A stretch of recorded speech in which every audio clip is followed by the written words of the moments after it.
We're live in Salford for the very first time in this election. It's Sunak versus Starmer, the ITV debate.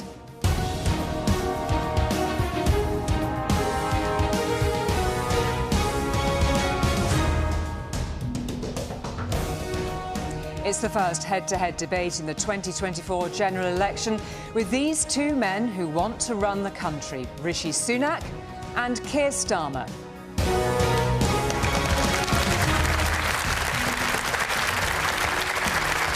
Well, good evening. Tonight's debate is set against the toughest of backdrops. Since the UK last went to the polls, we've had a pandemic, Putin's invasion of Ukraine, and a cost of living crisis which is still hitting families hard. Huge geopolitical threats loom large, not least, of course, climate change. We all know how tough it's been. We don't need the politicians to remind us. So what are these two men going to offer us? Who are they? And why should they earn our vote? Can they level with us when we know that finances are almost impossibly tight?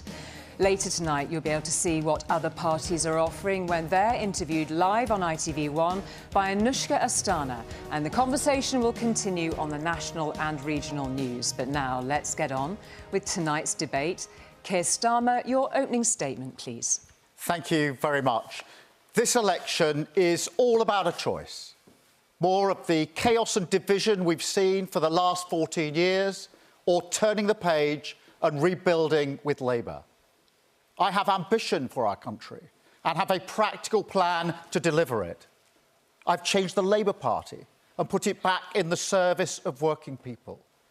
Now I'm seeking your backing to change our country, to make it work once again for you and your family. Thank you. Rishi Sunak. Uncertain times call for a clear plan and bold action. So I'll keep this simple. In 5 weeks, either Keir Starmer or I will be Prime Minister. Beyond raising your taxes and raiding your pensions, no one knows what Labour would actually do. But you know what I would do. I'll cut your taxes, protect your pension and reduce immigration. I have a clear plan for a more secure future for you and your family. Thank you, Rishi Sunak. Well, we invited viewers from right across the country to submit questions. We have independently selected the questioners here with us this evening. I'll also raise some points made by people who couldn't be here.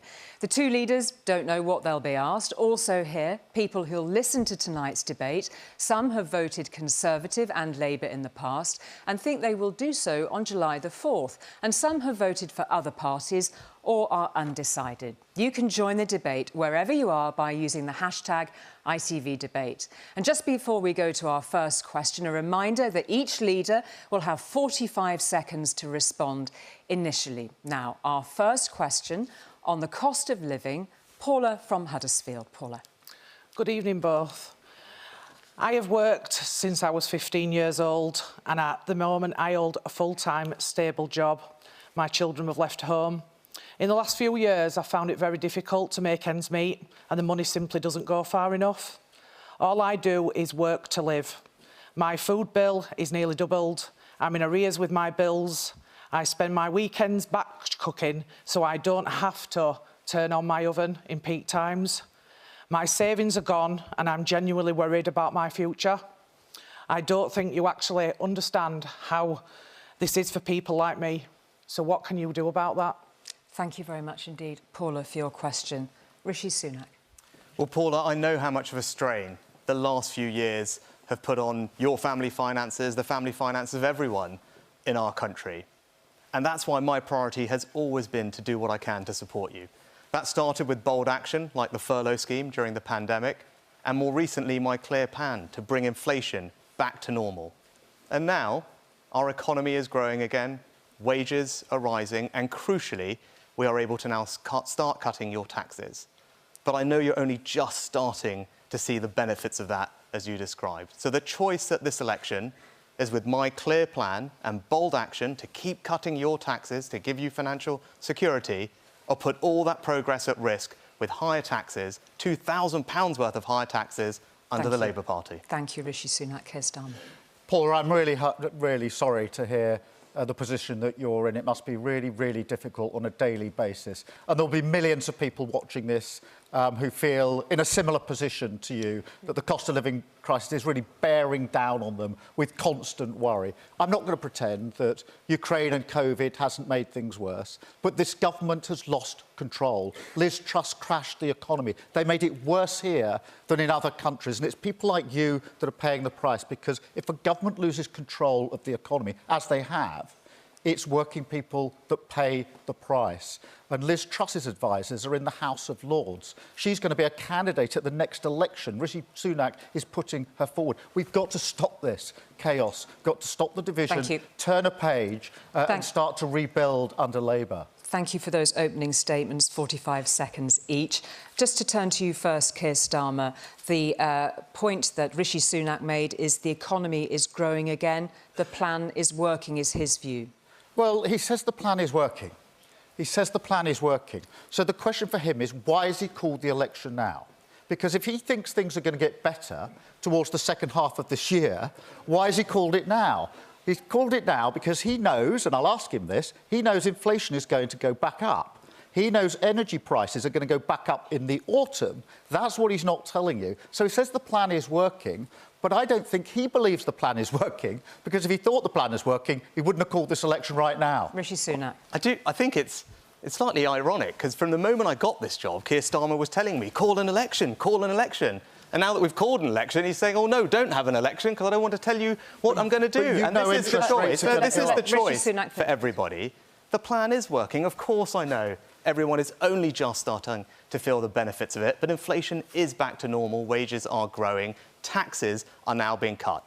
Keir Starmer would put all that progress at risk. He would put up everyone's taxes by £2,000. £2,000 in higher taxes for every working family in our country after all the hard work and sacrifice we've been through. That's not the right course of action. I don't know why you want to put up people's taxes. Keir Starmer. Paul, I just don't know how you feel when you hear a Prime Minister say, having heard what you're going through, that the plan is working, it's all right. I meet so many people who are struggling with their bills, and the Prime Minister just keeps saying he lives in a different world, that if people are struggling with their bills, why do you want to make it harder for them by saddling them with £2,000 worth of higher taxes? How is that going to make Paula or anyone's life easier? Could you respond directly to Rishi Sunak? This is the Prime Minister who's been part of a government that has put up tax 26 times. The last manifesto that they had in 2019 said we won't put up national insurance. This man then put up national insurance. He's the British expert on tax rises. They're at the highest level for 70 years. And he's got the gall to say other people are going to... I know you're going to hear a lot about the past in this election, but this election is about the future. This election is about the future, and I'm clear that I'm going to keep cutting people's taxes, as we now are.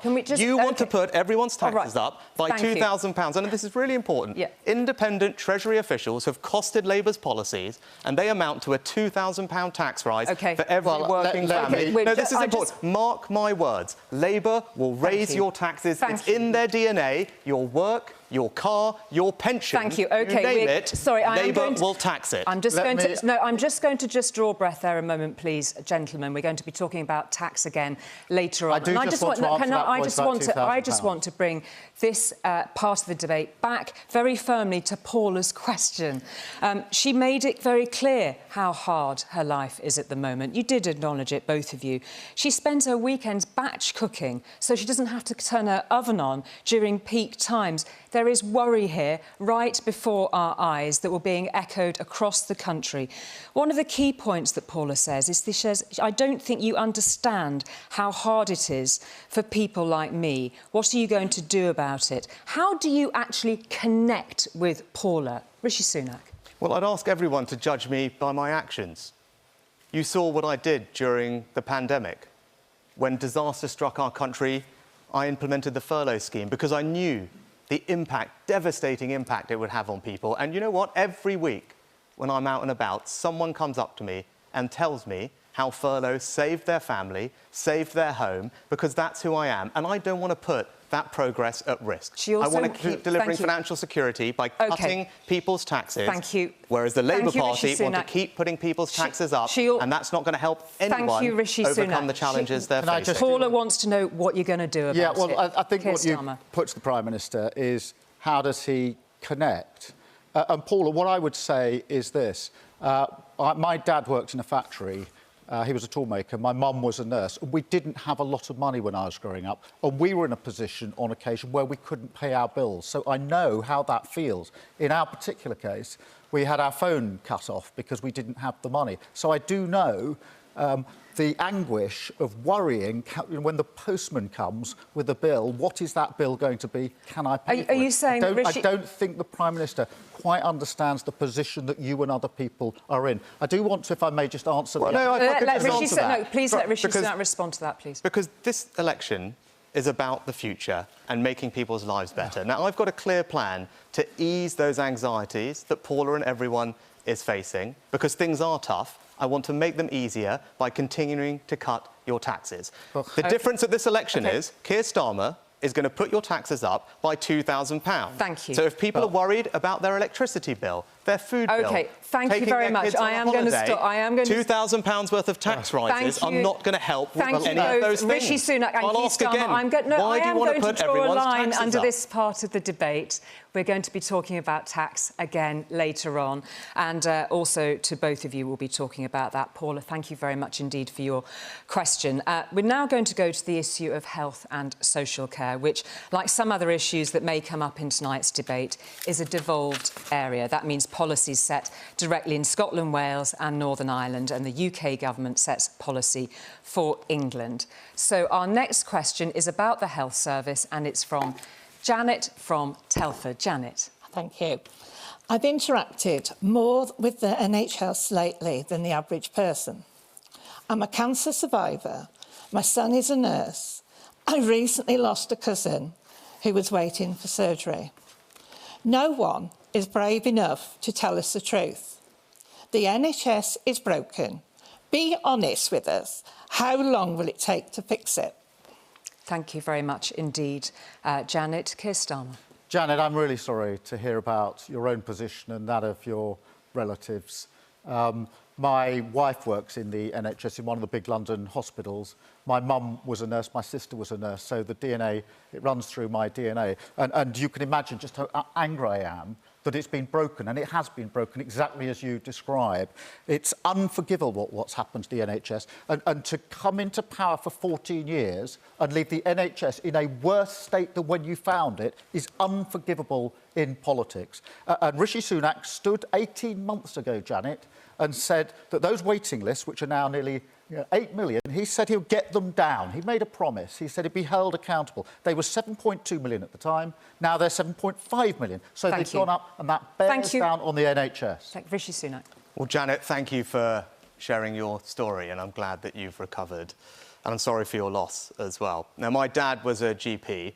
My mum was a pharmacist. So I'm speaking as someone who was brought up in the NHS, surrounded by people who dedicated their lives to it. And the evenings in my house growing up, my parents spoke about how they could provide more care for their patients, like you. And that's how I think about the NHS. And of course it's difficult, and you're right, and we have to be honest about the damage that COVID has done and the time it will take to recover from that. But we've put record funding in, we're training more doctors and nurses, we're doing more checks and scans, and what I want you to know is that the NHS is safe in my hands. I will always stand up for it to give you and everyone else the peace of mind that it will be there for you and your families when you need it. Thank you very much. Janet put this question. Keir Starmer agreed with the part of that question that the NHS is broken. Your response to that, Rishi Sunak? Well, as Janet knows and everyone knows, the NHS is still recovering from COVID. We went through the best part of 2 years where the NHS couldn't conduct all the treatments it normally would, and it is going to take time to recover from that. But we are now making progress. The waiting lists are coming down. But what Keir Starmer didn't mention to you, which you did, Julie, Waiting list 7.2 million, they're now 7.5 million. He says they're coming down, and this is the guy who says he's good at maths. Yeah, they are now coming down. They are now coming down. 7.2 when you said you get them down. 7.2 million, they're now 7.5 million. I'd like you to explain how they're coming down. Because they were coming down from where they were when they were higher. 7.2. And they're now on their way down. They are down, right? Yes, because the NHS was impacted by industrial action. And if it wasn't for that, 500,000 appointments would have been saved. So it's somebody else's fault. No, but let me address the question, because, as you said, Julie, the NHS has devolved. So different parties are responsible for the NHS in different parts of the United Kingdom. Keir Starmer's party are responsible for it in Wales. Now, the NHS has been impacted by COVID everywhere. But things are difficult in England, I know that. But if you were in Wales, you would be waiting 40% longer for treatment. Ambulance and A&E times are the worst in Great Britain, and 1 in 4 people are on a waiting list. So, yes, the NHS has challenges, but it has challenges everywhere, regardless of the party that's in charge. I'm looking at Janet's response when all the Prime Minister can say to her is that what the position is in Wales. Janet, I don't know. You may not be interested in the position in Wales. You may be interested in the position that you're facing and want a Prime Minister who takes responsibility for what he is responsible for. But what you'll get with the Prime Minister is somebody who makes a promise saying, I will be held personally responsible for bringing those waiting lists down. Yeah. At the moment they don't come down, what does he do? He blames everybody else. Keir Starmer... What did personal responsibility actually mean?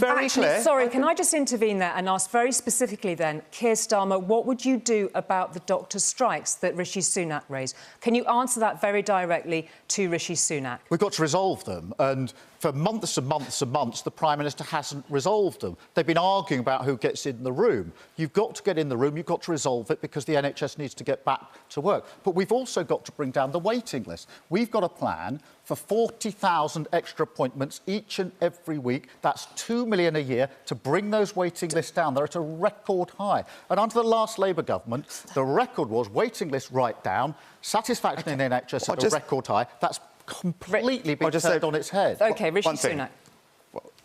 I'm really grateful for everyone in the NHS for working so hard, and we have now settled pay rises with everyone in the NHS except for the junior doctors. And of course I want to do that, to make sure it's fair and affordable, though. But despite being offered the most generous pay settlement anywhere in the NHS, and indeed the public sector, the union are demanding a 35% pay rise, and I don't want to raise your taxes to pay for that, because I don't think it's right. But I will say this. So, when Keir Starmer says he'll resolve it, he hasn't explained to you how. But I will say this. You could answer that, Keir Starmer. Well, we wouldn't pay the 35%. We've already said that to the doctors. We can't afford it because the government's already broken the economy, and there are many things that now can't be afforded. So we're not going to pay that. But what you can't do is what the Prime Minister has done, which is to say... Well, you just said you'd resolve it, so what would you do? At the end of the day... So you're not going to give them the 35% pay rise that they're asking for, so how would you resolve it? Look, just standing there and saying, I'll resolve it, isn't an answer. That's not a plan. Prime Minister... How would you resolve it? Prime Minister, your record... No, how would you resolve it? You want to be Prime Minister. How would you resolve the strike? How would you resolve them? I wish you had as much to say when Liz Truss was crushing the economy. Could you answer Rishi Sunak's point, please, Keir Starmer? Well, I will when I can get a word in edgeways. His record is of saying, I'm not going to get in the room to negotiate. And what have we got? We've been in the room to negotiate. What have we got? Ongoing strikes. Answer. We have to end these strikes. How? The grown-up way to do that is to get in the room and to negotiate with the doctors and come to a settlement. There's only 2 ways forward. One is a continuing strike, which is what we've had for a very, very long time. We're now 4.5 weeks from election. He's going to kick it into the long grass. Right. Or you get grown up, you go in the room and you resolve this. That does not mean you agree with the 35% we can't afford. Thank you. But we have got to settle I'm going to pause that there, please, because I want to return to another part of Janet's question that you did touch on, that she lost her cousin who was waiting for surgery. These waiting lists are a matter of life and death. A quick point of information to both of you. If you had loved ones on a long waiting list for surgery, would you, if you felt that that was the only way forward, use private healthcare? Rishi Sunak? Yes. Keir Starmer? No. Absolutely no, if your loved one was on a waiting list for surgery? No. Thank you very much.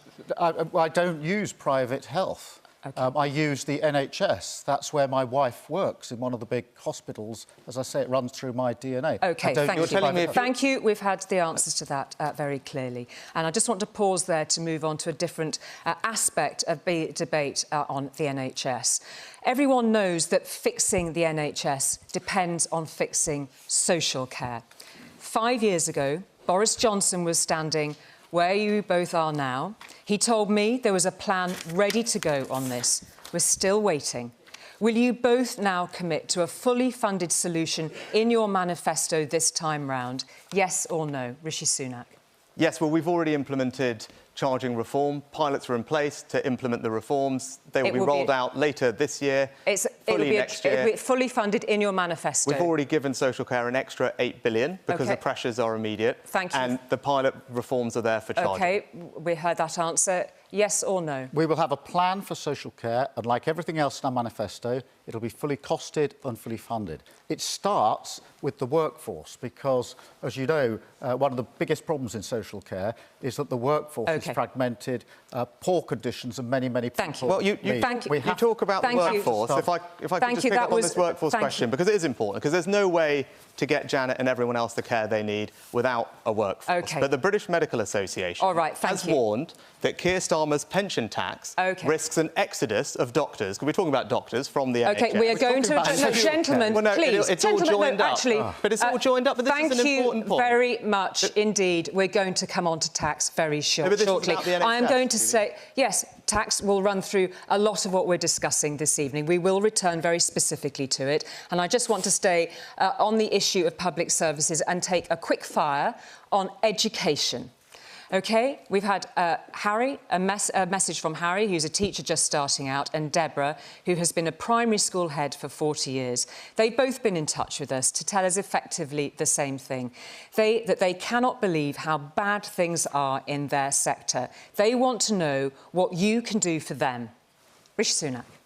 Yes, well, I think education is the most powerful way that you can transform people's lives. That was something that my parents raised me with, and I'm grateful to all our teachers for what they're doing, which is why we're backing our schools with record investment at the moment, but also reforming how we teach our kids, which is why I'm proud that right now English school children are the best readers anywhere in the Western world, and that is testament to the hard work of teachers and the reforms of this Conservative government. Well, there's a pattern here, isn't there? We've just been talking about the NHS, and Janet says it's broken. We've now gone to education, and the teachers say that's broken as well. And I know the Prime Minister has already said in the first however many minutes of the debate that he doesn't want to have anything to do with the last 14 years. I'm sorry, Prime Minister, you may want to just cast it off, but everybody else is living with it. When it comes to schools, we desperately need more teachers, because in secondary schools we do not have the teachers we need. So, for example, on key issues like maths, we have maths being taught, and parents watching this will know, by supply teachers, by PE teachers, but not maths teachers.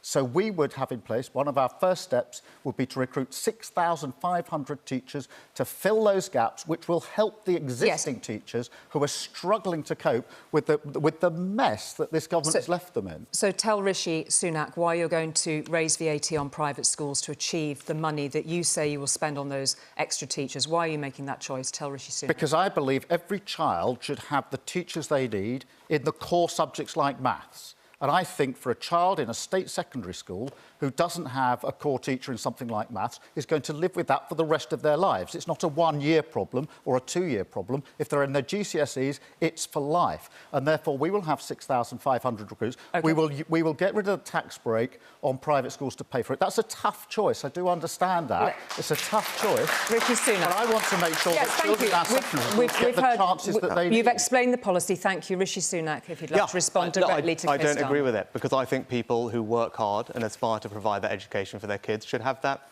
freedom. That's what my parents did, and I'll support it. But you heard it. Keir Starmer is going to raise taxes. But that's just the start, because there's a long list of other things that he needs to find the money for. So it's not just going to start and stop there. There are £2,000 worth of tax rises coming for every working family in this country. And as I said, he's saying to you he's going to raise taxes. I do need to answer that's not the start, and that's not the end. I do need to answer that, because he put that figure out there. Well, what's happened here is it's a classic. They put in pretend Labour policies to the Treasury, and then they get a false readout. So I'll just tell you, what they've put in for this analysis is a mental health policy that isn't the Labour Party's policy. He's put in one of his own policies. He's asked the civil service to cost it. And they've come up with this figure of £2,000. The They are an independent civil service. I think in terms... Put it twice. I do need to deal with it. Gentlemen, please, may I just say that people can have a lot of figures to get their heads around tonight. I'm not saying that people are more than capable of calculating that rapidly at home, but I do want to actually draw the focus then, given we're on this patch, very specifically onto the question of tax. I want to talk very specifically about tax before we finish this first half of our debate. Can we clarify the similarities in your positions? Please raise your hand if I am wrong. You, as Prime Minister, will not raise income tax. You will not raise national insurance in the next Parliament. And other than Labour on private schools, you will not raise VAT. Thank you for that instructive moment. We've had a lot of viewers getting in touch to ask, where is the money coming from to solve the huge challenges raised by Paula, Janet and many others? Are you two gentlemen being honest? We will raise specific taxes, and we've been really clear what they are. We've already dealt with the tax break on private schools. We want to end the non-dom status completely. I think that the super-rich should be paying their tax. I want to get rid of the equity loopholes that are there, again, for the super-rich. And I think the oil and gas companies should be paying their fair share towards our energy. So we will raise those, but we won't raise the others. Rishi Sunak. Yes, well, we have already scrapped the non-dom regime and we have a 75% windfall tax You've left a on loophole. energy companies, but independent Treasury civil servants have costed Labour's policies and it's £2,000. But you asked the specifics, nonsense. Julie. So let's have a specific difference. Please let I've Mr Sunak announced finish. The triple lock plus, so that we raise the personal allowance for pensioners and ensure that the state pension is never subject to tax. That's what you'll get under a future Conservative government. Keir Starmer hasn't matched that pledge, which means for the first time in our country's history, if Labour are elected, pensioners will pay tax. I do not think that is right, and you should explain to everyone why you think pensioners will be paying a retirement tax under your government. Briefly, please, What the Prime Minister's done so far in the 2 weeks of this campaign is to make desperate gimmicks and put them on the table. He's told us he's going to get rid... It's their policy to get rid of national insurance altogether. That's £46 billion. He said it's their policy to get rid of inheritance tax. That's £10 billion. He says he's going to get rid of tax on pensioners. You're just talking nonsense. But just answer the specific question. We have committed, I can tell you... Thank you, not over each other. Thank you, not over each other. No, but we've committed to the triple lock plus. Under us, the state pension will never pay tax. Under you, there's a retirement tax coming for British pensioners. I think it's appalling. Explain to people, why do you think pensioners should pay tax on the state pension? OK. The big problem with Liz Truss is that she made unfunded tax cuts. All right. The Prime Minister is doing the same thing. We're going to go round the circle again. Everyone's because you asked, you asked about it. There's very clear, pensioners under Keir Starmer will pay tax on the state pension for the first time in our country's history. All right, I'm going to just It is a retirement tax, and Keir Starmer can talk about the past all he wants, but in the future, pensioners have got a tax rise coming under your government. All right, gentlemen, Why please. do you want to do that to pensioners? Gentlemen, Why do you want to put up their please. taxes? We're just going to take a pause there. I just want to put this on the table. The Institute for Fiscal Studies independently has assessed that you are joining in a conspiracy of silence in not acknowledging the scale of the choices and trade-offs that will face us after the election. Unprotected budgets. That's budgets for areas outside of schools, the NHS and defence. They could face up to 4% of cuts a year. One word. Can you rule those cuts out? Are you being level with us? One word with us, yes or no? We're going to continue investing record sums in public services. I ask yes or no. No, we're not going to go back to austerity. I ran a public service for 5 years, the Crown Prosecution Service. I know how hard it is. Thank you very much indeed. You don't have indeed. enough money. I believe in our public service. Thank you, Keir Starmer. Thank you, Rishi Sunak. For the time being, we will take a breath. After the break, we'll be discussing immigration, climate And we'll take a closer look at what sort of leader Rishi Sunak and Keir Starmer would be. Don't go away.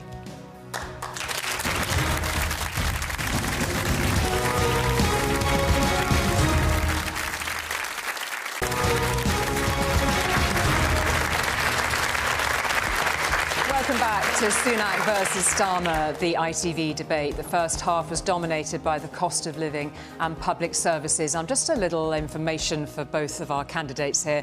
Please, an appeal from me not to speak over one another. We want to make sure that everybody can hear what you're saying. That was a gentle reminder. It may not be so gentle next time. We now turn to another important issue in this election, and that is immigration. And our next questioner is Stephen from Warrington. Stephen. Thank you. Politicians have broken so many promises on immigration. Why should I trust either of you to do anything about such large numbers of people risking their lives to cross the Channel to gain access to the UK illegally? Thank you very much indeed, Stephen. Rishi Sunak. Stephen, immigration is too high, and we will need to take bold action to bring it down, whether that's legal migration, where we're going to introduce a new legal cap to guarantee that it will come down every year, or the boats, which you mentioned, where we got the numbers down last year by a third, and now we have a deterrent ready to go.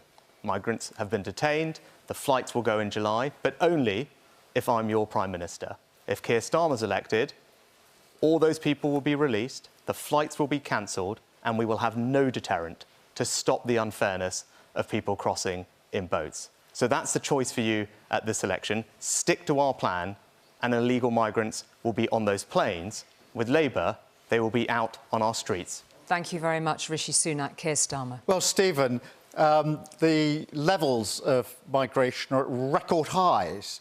685,000. It's never been that high, save in the last year or two. The Prime Minister says it's too high.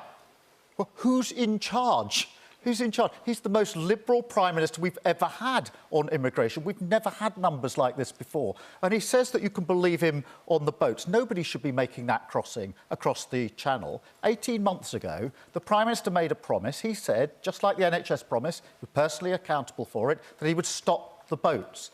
This year alone, 10,000 people have crossed on boats. That's a record number. So, again, he's made a promise and he's completely failed to keep it. Thank you. Rishi Sunak, respond directly to Keir Starmer. Yeah. Over the last 12 months, the number of crossings are down a third because the plans we put in place are starting to make a difference. But the choice of this election is about the future.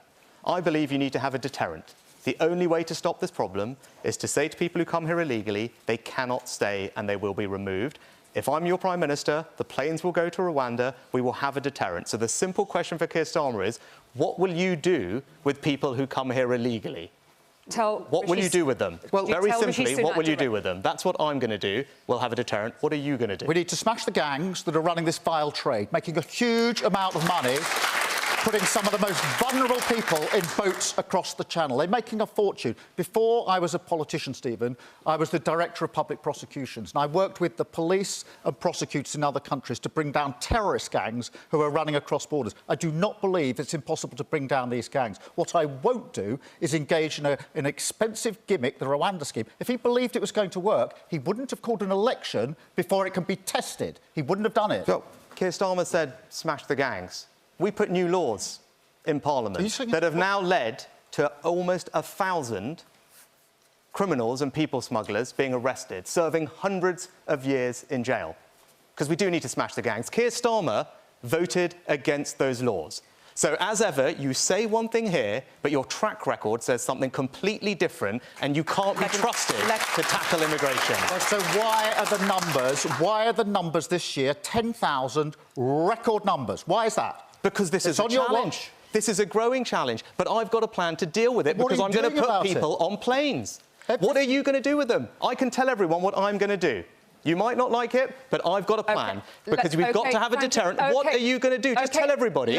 What are you going to do with illegal migrants who arrive? Please, can we please, gentlemen, we will lower our voices. Keir Starmer, please respond directly to Rishi Sunak. There's a pattern of behaviour here. He said he would get waiting lists down. They've gone up. He said he would stop the boats. We've got record numbers coming.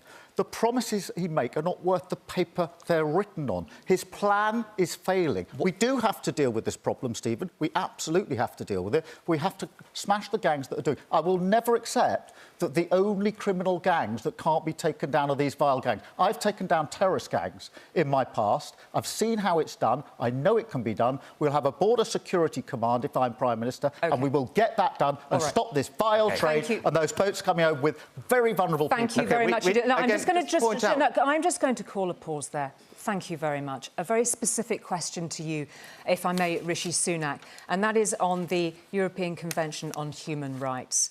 If your Rwanda plan is blocked by the courts, and will this appear in your manifesto, that you would remove the UK from the European Convention on Human Rights? Is that part of your plan? Will that be in your manifesto? I'm crystal clear.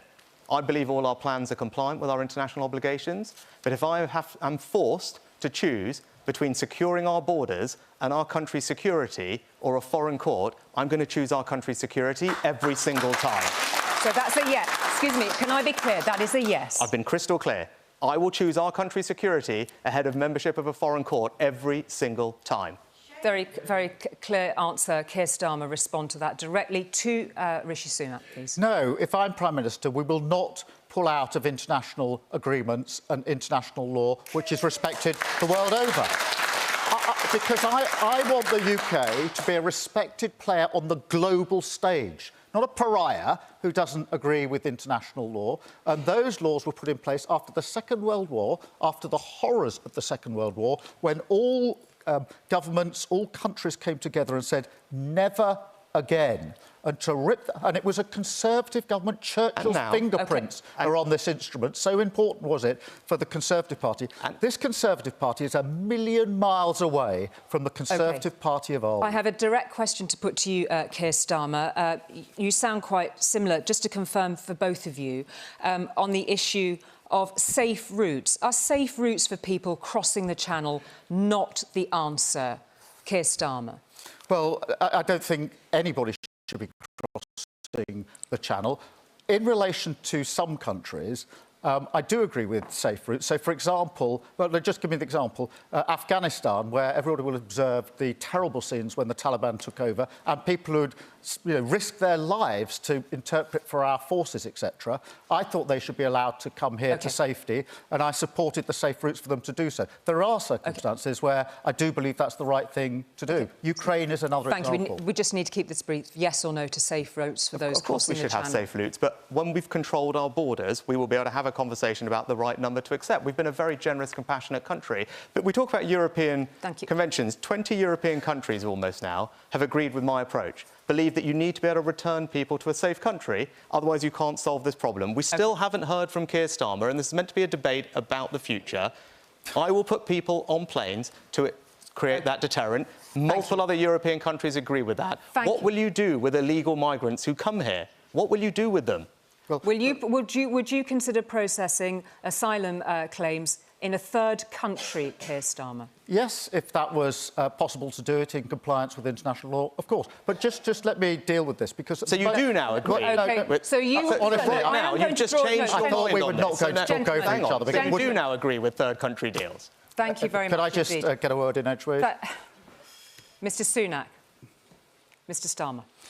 At the moment, people are arriving by small boats and not having their claims processed. By the end of the year, that means there'll be 100,000 people in hotels at taxpayers' expense who are not having their claims processed. That means one thing: they cannot be returned. And that's why returns have gone down by 40% on his watch. Now, he'll say again, well, don't look at the last 14 years. I know that was terrible. Don't look at that. I'm just looking forward. But I'm sorry, we're all living with the consequence of your awful decision. Thank you. So, gentlemen, thank you very much indeed for that. We are trying to get as many topics in. Thank you. No, thank you. I'm just going to draw a line under that. We are just trying to cover as much ground as possible. I'm sure you both understand that. Thank you.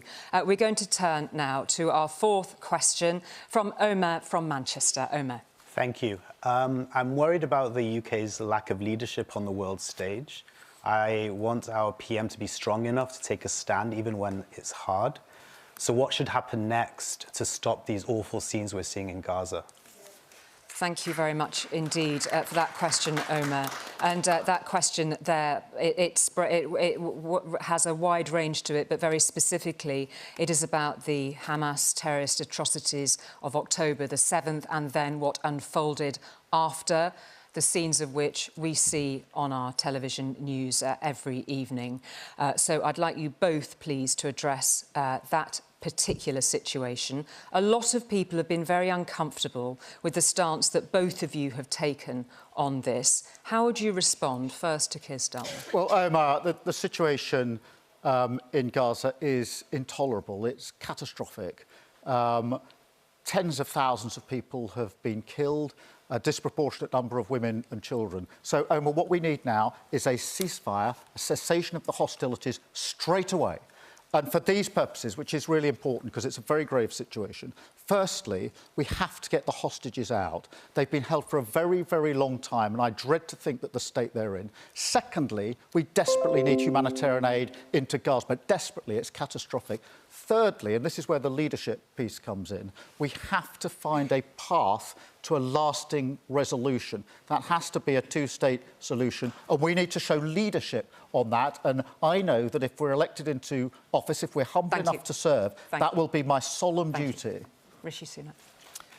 Yes, Omar, it's an awful situation, and I'm pleased, actually, that Keir Starmer supported, alongside me, Israel's right to defend itself in the face of the atrocious attack that they suffered.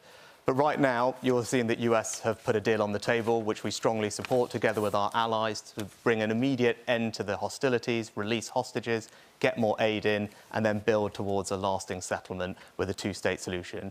We've led in providing more aid to Gaza, something I'm proud that we've done. Our troops have helped build the port that's being established. But more generally, the world is a more uncertain place. What Hamas is doing is indicative of the dangers we face, which is why I've made the bold decision also to lead, to increase investment in our country's defence, because I think that's necessary to keep you safe, everyone safe. It's something that the Labour Party have not matched. Thank you very much for those serious, considered responses to the first part of Omer's question. You raised a question there very specifically at the end of that statement, Rishi Sunak, raising the question about our security or otherwise under the potential leadership of Keir Starmer. Do you really think the man standing next to you is a threat to our national security? No, I don't think the Labour Party can be trusted to keep this country as safe as the Conservatives. The world is a more dangerous and uncertain place than at any point since the end of the Cold War. I've made the decision to invest more in our defence, taking it up to 2.5% of GDP. Labour Party have not matched that. And worse than that, the person who would be Deputy Prime Minister under Keir Starmer does not believe in our nuclear deterrent, the ultimate guarantor of our security. So no, you can trust the Conservatives with our country's security, and my track record and our commitments prove that. Keir Starmer. This is shocking. Before I was a politician, I was the Director of Public Prosecutions. I was working on national security. I was dealing with terrorist plots. One of them that we prosecuted was to take down 7 aeroplanes as they were halfway across the Atlantic. They were going to be blown up. That is one of the cases that I prosecuted, knowing how important it is to keep everybody in this country safe and sound. Imagine what would have happened if those planes had gone down. For the Prime Minister, who was at the time making money, betting against the country during the financial crisis, that's what he was doing when I was acting on national security, to now say that somehow national security is safer in his hands is insulting and it's childish. OK, thank you. A very brief response to that. Well, I'd have rather had my job than work for extremists like Abu Qatada and Hizb ut-Tahrir. The Crown Prosecution Service is an extremist organisation. No, Abu Qatada and Hizb ut-Tahrir were who you work for as well, so people can Google that and have a look. But there's a clear choice. Desperate. I'm investing more in our country's defence, up to 2.5% of GDP. OK. You are not doing that. OK. So how can you tell people you will keep them safe when you're not willing to invest more in our country's security? Thank you. We've explored both of those positions. I'm just going to draw a breath there. Just once again, we've got a quick-fire question for you from Stephen from West Sussex, who sent us a question and asked, just very quickly, a very brief answer from both of you. Would convicted criminal Donald Trump be someone you, as Prime Minister, would want a special relationship with? Keir Starmer. If he's elected President of the US, then we will deal with him. It's up to the people in the US to decide who they want as their president. And the special even if he's a criminal. The special relationship transcends whoever fills the post of Prime Minister and President, because it's such an important, strong relationship. Thank you. Rishi Sunak. Yes, because having a strong relationship with our closest partner and ally in the United States is critical for keeping everyone in our country safe. Thank you for those brief answers, Rishi Sunak and Keir Starmer. We're going to go on to another question now, and this one is on the very pressing issue on climate change, and we're going to go to Claire from South London. Hi, Claire. Thank you. The world is facing a climate catastrophe now. Both of you have broken promises on the environment. What are you doing to put climate at the very centre of your policies? Thank you very much, Rishi Sunak. Well, Claire, I have 2 young girls, and this is what they talk to me about more than anything else. And of course, we're going to tackle climate change and get to net zero. This election is about how we do it. And I don't think that British people should solve a global problem all by themselves, which is why I'm also prioritising our country's energy security and your bills. We've heard a lot about the cost of living challenges today. So I have made some decisions, bold decisions, that will mean that we can save all of you thousands of pounds, still meet our targets, and we can ensure our country's energy security.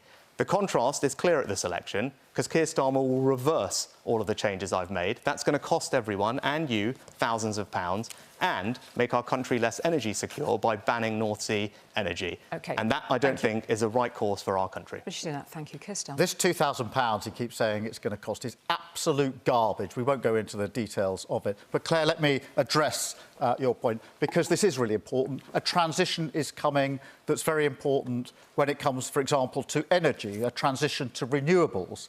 I don't think we should just see that as a challenge. It's a huge opportunity, because if we go to renewable energy, that means cheaper bills. Renewables are cheaper, not just for the short term, but for the long term. It gives us energy security, so it means that Putin can't put his boot on our throat, and the result you've all been feeling for the last 2 years. But it also gives us the next generation of jobs. Other countries have realised renewables is the future. They're in the race. I want the UK to be in the race. I want us to win the race. When it comes to hydrogen, offshore wind, solar, nuclear, the question I ask is why not... Thank you very much. That's 45 seconds, Keir Starmer. I'm going to try and stick to the rules if we can. There's a very specific point that Claire makes in her question. Both of you have broken your promises on the environment. Will you acknowledge that, Rishi Sunak? No. We're going to stick to the targets we've put in place, but we're going to do it in a way that saves you all money. I'm not going to impose thousands of pounds of costs on you to arbitrarily rip out your boiler, change your car, convert your home. When we've been talking about the cost of living challenges earlier in this debate, I don't think adding thousands of pounds of cost to you is the right thing. Now, Keir Starmer is going to reverse those changes that I made.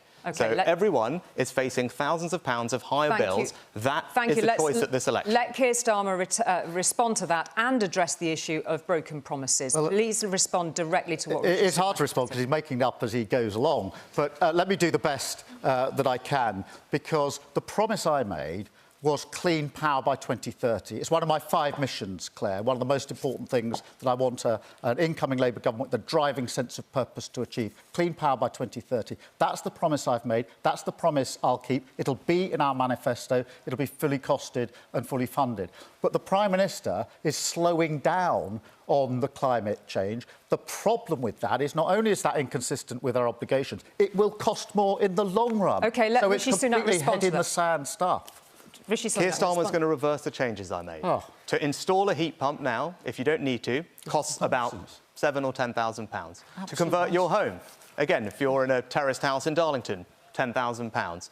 Changing your car sooner than America, Canada, Sweden, France, Germany, as he wants you to do. Thousands of pounds. OK, let There's Keir a simple Starmer choice respond at this election. Thank you. If you think Labour are going to win, start saving. Let Keir Starmer respond to those specific points. Keir Starmer. Well, the company that the Prime Minister's been using to try and trail out these figures has done some analysis, which was actually published today, Prime Minister. You obviously haven't seen it. What they say, this is the company he's relying on, is that will cost more, the 2030 plan, if you're with the Prime Minister than with a Labour government. And that's been published. I don't know whether you've been too busy or you perhaps haven't seen it, but the very company that he relies on to trot out these false figures is actually saying it's more expensive with the Conservatives than with Labour. Now, I would like him just to answer that. Rishi Sunak, anyone can go online when they get home. Go and see how much it will cost to convert your home. Go and see how much it will cost to install the heat pump. Go and see how much it will cost to change your car. Those are all the things that he's going to force you to do sooner than is necessary. You can go and see tonight the thousands of pounds that's going to cost you. I said it before, I'll say it again. He is going to put up your taxes, put up your bills, very much. as clear as night follows day. I'm going to just return very briefly to Claire's question. She's talking about a climate catastrophe now. What are you doing to put climate at the very centre of your policies? Very briefly. I want to set up Great British Energy.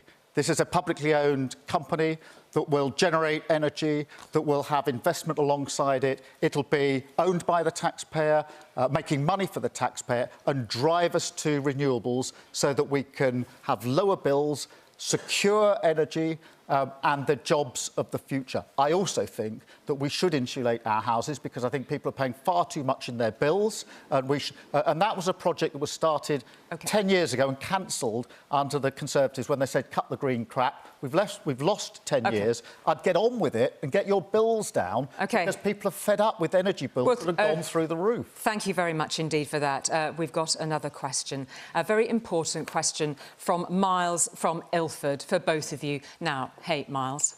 Thank you. Like many young people, I completed my final years of sixth form under COVID restrictions, started university under them, and I've had to deal with a cost of living crisis, a housing crisis, and an unstable world. What future can you offer my generation, and when will we become your priority? Thank you very much indeed. Kirsten.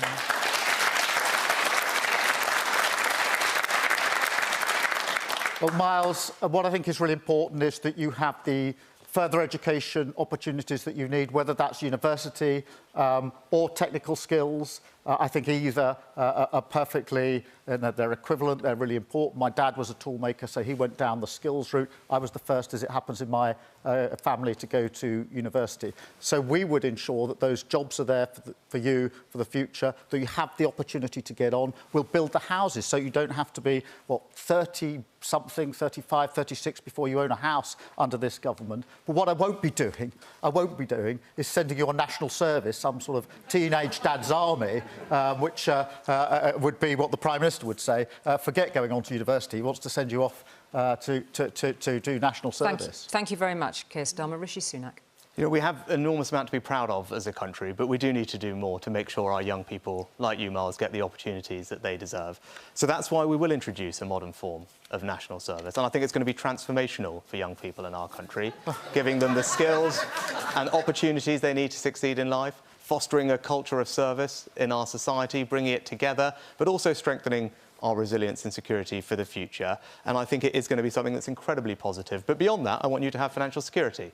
So when you get that job, when you save for that house, we make it easier, which is why I want to keep cutting your taxes so you can keep more of your money, build for a deposit for that first house, and not saddle you with £2,000 of higher taxes. Thank you very much indeed, Rishi Sunak. Keir Starmer called the national service proposals a teenage dad's army. What would you say to that, Rishi Sunak? Yeah, I think Tell him why you don't think it's that. Yeah, whatever you might think of it, it is an idea that's transformational for our society. Well, the army don't like it. But they say Keir Starmer, all he can do is sneer at it. Sneer at it because you don't have any ideas for the future. You don't have anything that's bold, that's going to transform our country for the better. And in fact, everywhere I've been, since I've made the announcement, I've had people talking to me about how they think it will be wonderful for their children, how they think it will change our country for the better, and it's an example of the bold action that I'm prepared to take to do things differently to deliver a more secure future. You don't have big ideas like that. They've been in power for 14 years.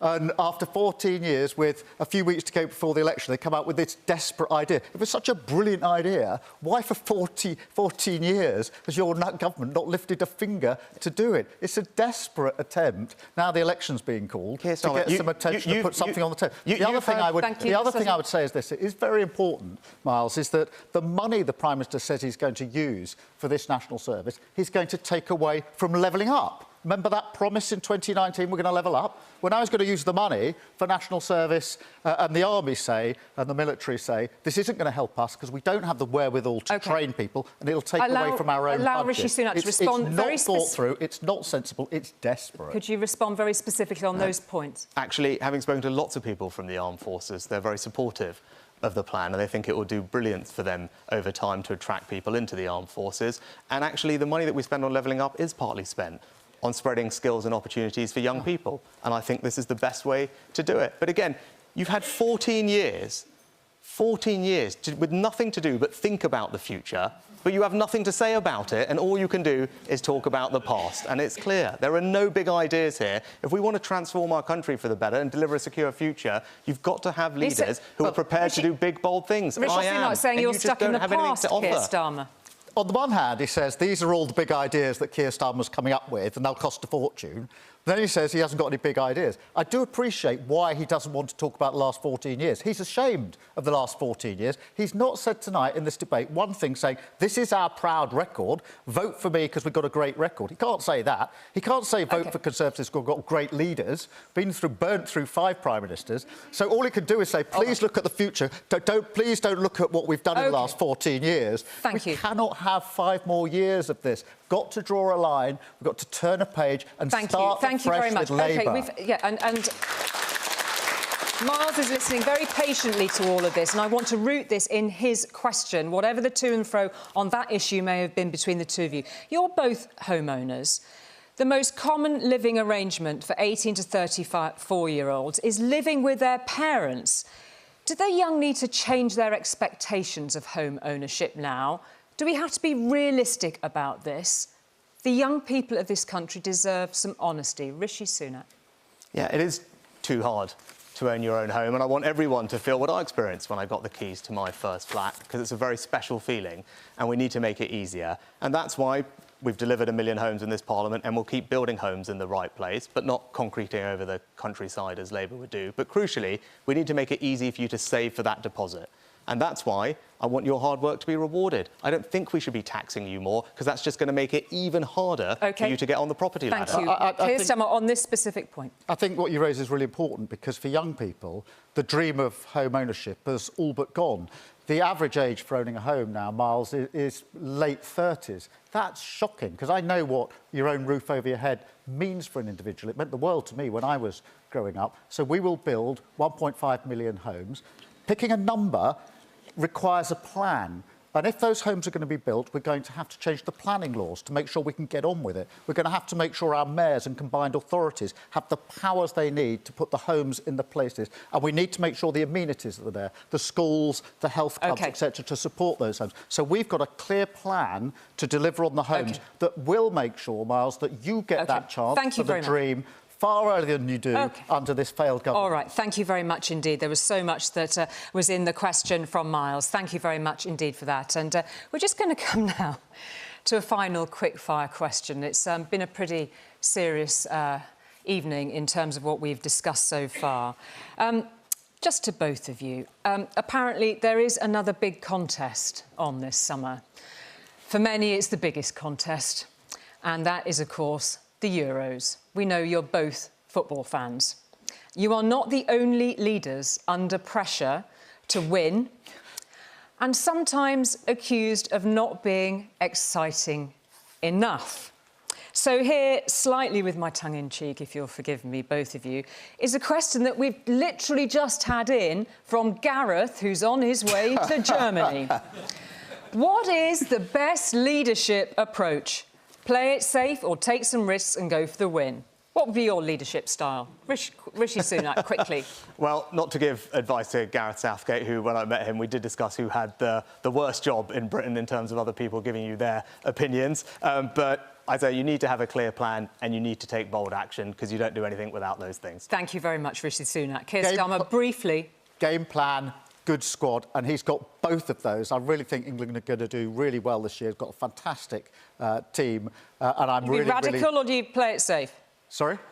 You need a strategy for winning, so it depends who you're playing, what the issue is. That's what Gareth does. He's very, very good at this, and he's built a squad. And just like I've got a brilliant Senate cabinet. OK, thank you very much, gentlemen, for both of those answers on the footy. Thank you. And we go now to the candidates' closing statements. First of all, Keir Starmer. Thank you. I don't offer you the gimmicks or unfunded promises that Rishi Sunak does. I don't pretend there's a magic wand that will fix everything overnight. Instead, I offer a practical, common-sense plan to change Britain. This election is about who our country works for. The simple, patriotic belief that Britain can be better and must be better. Imagine how you would feel waking up on July the 5th to 5 more years of the Conservatives. 5 more years of decline and division. The arsonists handed back the matches. Now imagine turning the page with a Labour government that rolls up its sleeves and gets on with the job, that puts the country back in your service. The choice at this election is clear. More chaos with the Conservatives or the chance to rebuild Britain with a changed Labour Party. Thank you, Keir Starmer. Rishi Sunak. Either Keir Starmer or I will be your Prime Minister, and a vote for anyone else makes it more likely that it will be him. Agree or disagree with me, you know what I stand for. I'll always have your back, as I did with furlough. But with Keir Starmer, apart from higher taxes, you don't know what you'd get, and neither does he. And we've heard a lot about change from him, but change to what? Keir Starmer is asking you to hand him a blank cheque when he hasn't said what he'll buy with it or how much it's going to cost you. In uncertain times, we simply cannot afford an uncertain Prime Minister. If you don't know what you're going to get with Labour, don't vote for it. On the 4th of July, choose lower immigration, lower taxes, and protected pensions. Choose a secure future with the Conservatives. Thank you very much indeed, Rishi Sunak and Keir Starmer. Well, that's it. Quite a night. We've come to the end of our debate. You've heard from Rishi Sunak and Keir Starmer head-to-head tonight. You can also hear what other parties standing in this year's general election have to offer in the ITV election interviews with Anushka Asthana coming up next. The conversation will continue, not just here, on ITV, on our national and regional news. And next Thursday, guess what? We'll be back to host ITV's 7-party election debate. And then in just over 4 weeks, you ultimately get to decide who runs the country. From all of us here in Salford, good night.